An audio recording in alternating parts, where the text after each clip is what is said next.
Back to news. ఇక మిగిలిన details చూద్దాం.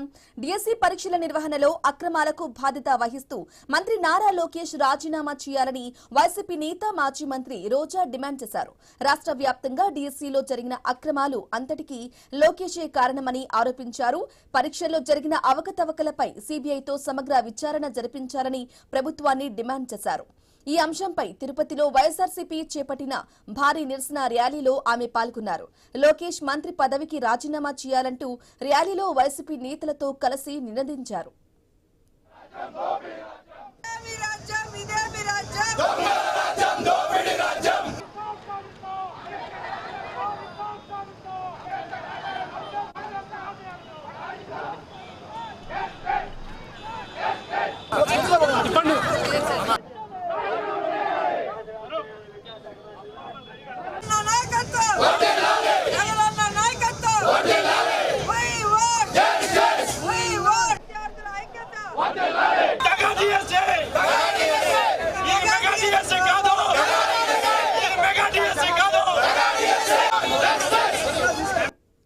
ఈ రాష్ట్రమంతా కూడా నారా లోకేష్ విద్యాశాఖ మంత్రి అయిన తర్వాత నిర్వహించిన ఒక డిఎస్సిని పేపర్ లీకేజీలతో అలాగే రిక్రూట్మెంట్లు ఏ విధంగా నీచాతినీచంగా చేశారు, అర్హులైన వాళ్ళకి ఇవ్వకుండా అనర్హులకి తన అవినీతి కోసం ఏ విధంగా అంటగట్టాడో మనం కళ్ళారా చూసాం.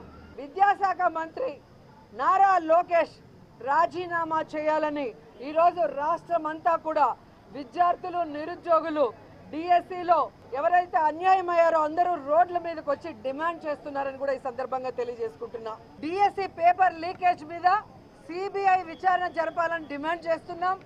అలాగే ఈ డిఎస్సి పేపర్ లీకేజ్ కి కారణమైన విద్యాశాఖ మంత్రి నైతిక బాధ్యత వహించి రాజీనామా చేయాలని డిమాండ్ చేస్తూ ఉద్యమాన్ని చేపట్టడం జరిగింది.